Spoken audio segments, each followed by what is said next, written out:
오늘 주백선교회 큐티 본문은 누가복음 5장 27절에서 39절까지의 말씀입니다.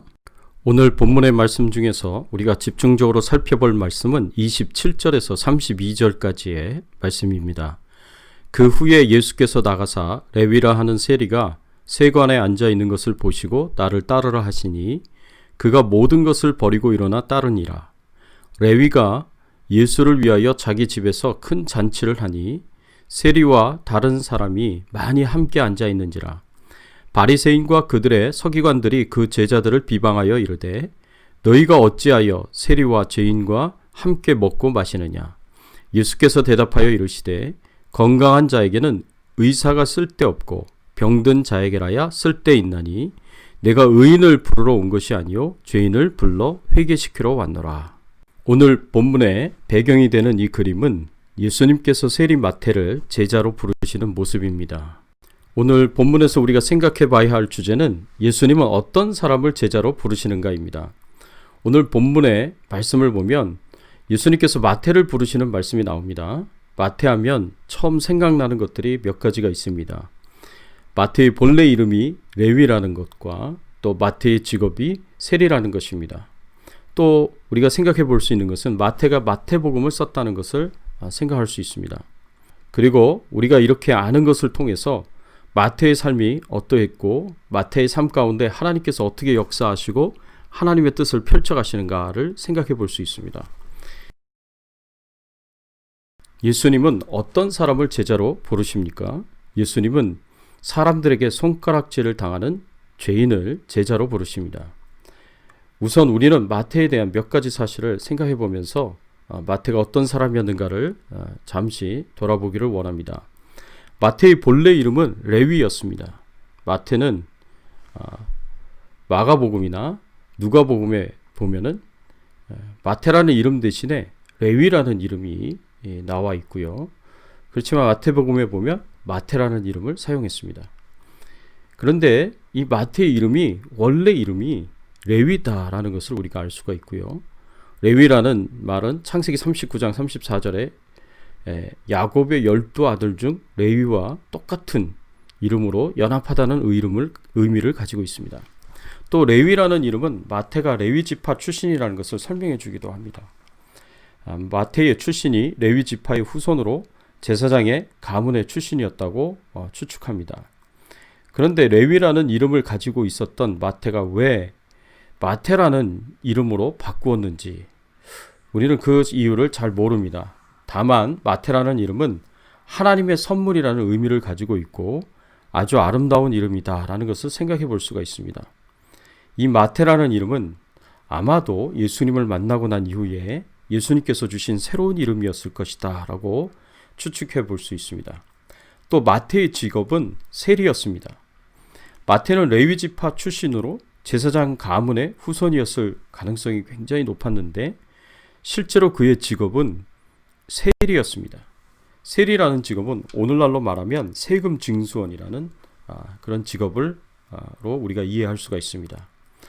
이스라엘은 그 당시 로마의 식민지 상태에 있었기 때문에 그 당시에 대부분의 세금은 이스라엘을 위하여 쓰여지는 것이 아니라 로마를 위하여 쓰여졌습니다. 그래서 세리라는 직업은 로마의 앞잡이다라는 평가를 받았습니다.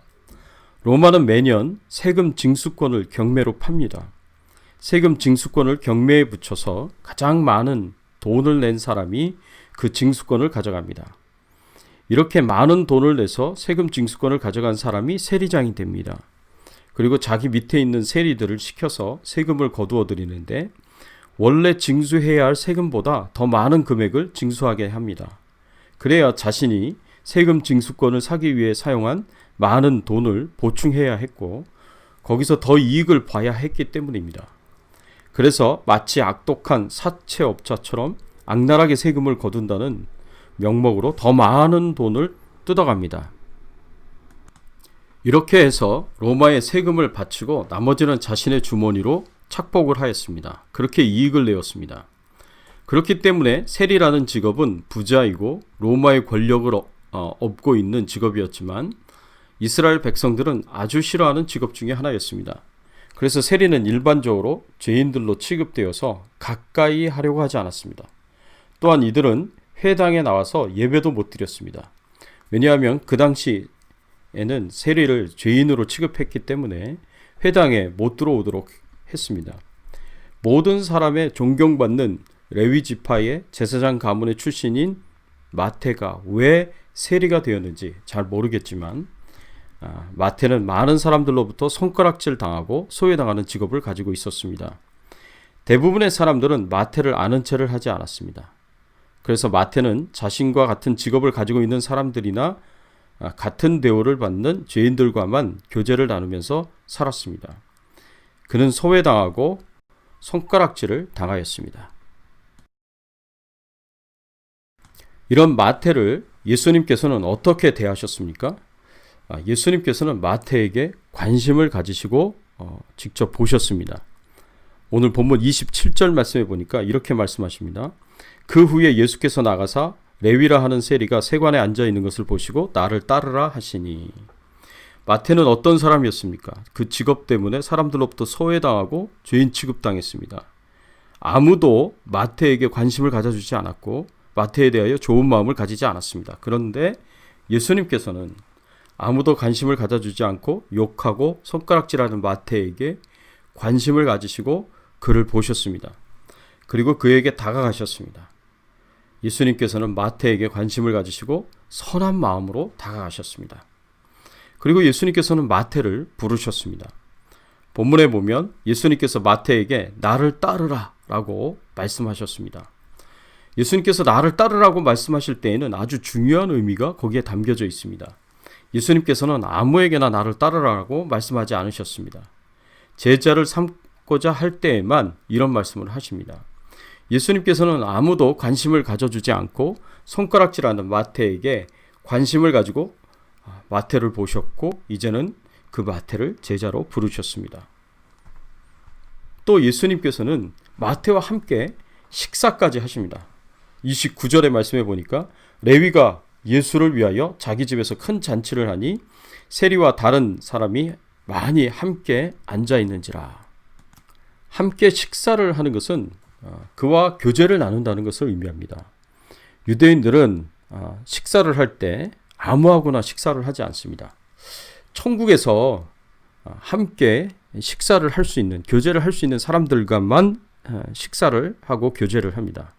그런데 유대인들이 죄인과 식사를 하면 자신의 몸이 부정하게 생각한다고 생각해서 죄인들과는 절대로 식사를 하지 않습니다. 이 죄인들은 천국에 갈 사람들이라고 생각하지 않습니다.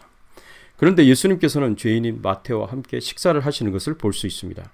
우리는 왜 예수님께서 일반적으로 사람들이 관심을 가지지 않고 죄인이라고 여겨서 가까이 하기를 꺼려하는 마태에게 관심을 가지고 마태를 제자로 삼으시며 함께 식사를 하며 교제를 하실까요? 이런 의문은 바리새인들과 서기관들도 동일하게 가졌습니다. 오늘 본문 30절 말씀에 보면 바리새인과 그들의 서기관들이 그 제자들을 비방하여 이르되 너희가 어찌하여 세리와 죄인과 함께 먹고 마시느냐. 이에 대해서 예수님께서는 어떻게 대답하십니까? 31절과 32절 말씀에 보면 예수께서 대답하여 이르시되 건강한 자에게는 의사가 쓸데없고 병든 자에게라야 쓸데있나니 내가 의인을 부르러 온 것이 아니요 죄인을 불러 회개시키러 왔노라 라고 말씀하셨습니다. 의사는 병든 자가 없으면 아무 쓸모가 없습니다. 이 세상에서 병든 자가 하나도 없다면 의사라는 직업도 사라지게 될 것입니다. 그러나 병든 자가 있다면 병든 자는 의사를 아주 간절하게 필요로 할 것입니다. 이와 같이 예수님께서는 영원히 병든 자를 고치러 오셨고 죄 때문에 영적으로 병든 자들을 고치러 오셨고 병든 자는 의사를 아주 간절하게 필요로 할 것입니다. 이와 같이 예수님께서는 영원히 영적으로 병든 자를 고치러 오셨고 죄인을 구원하러 오셨습니다. 그렇기 때문에 예수님께서는 소외당하고 죄인으로서 손가락질 당하는 마태를 불쌍하게 여기셨고 관심을 가지시고 그에게 다가가서 다정하게 나를 따르라고 말씀을 하셨습니다. 그리고 마태와 함께 식사를 하며 교제를 나누었던 것입니다. 어느 누구도 알아주지 않았고 관심 가지지 않았고 오히려 죄인이라고 손가락질하고 욕하였던 그런 마태였는데 예수님의 부르심을 받은 이후에 예수님의 제자가 되었습니다. 그리고 훗날 마태복음을 기록해서 우리에게 예수님에 대하여 많은 것을 알려주었고요. 그리고 하나님의 사명을 감당한 위대한 하나님의 일꾼이 되었습니다. 사랑하는 성도 여러분, 예수님께서는 마태에게 관심을 가지시고 제자로 부르셨듯이 오늘날 우리에게도 동일한 은혜를 베푸십니다.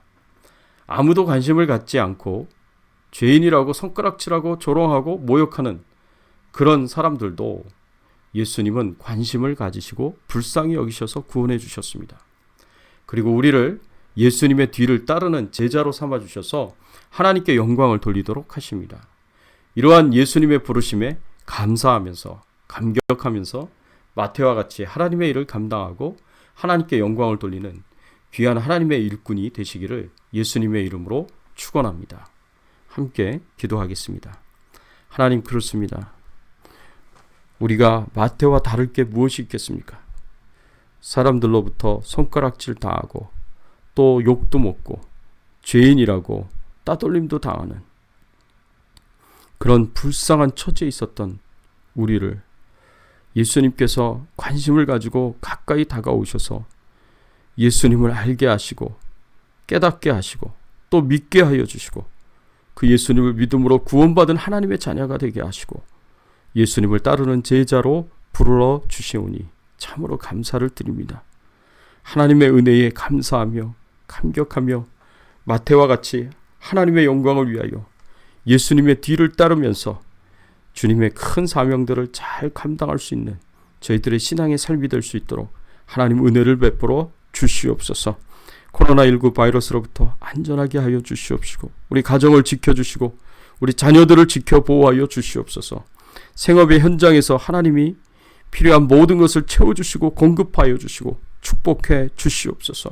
저희들의 건강을 안전하게 지켜 보호하여 주시기를 간절히 바라옵고 소원하오며 오늘도 이 마태와 같이 주님을 바라보며 의지하면서 주님이 걸어가신 그 길을 걸으면서 하나님의 영광을 위하여 살 수 있는 오늘 하루가 될 수 있도록 은혜를 베풀어 주시옵소서. 감사드리옵고 예수 그리스도의 이름으로 기도드리옵나이다. 아멘.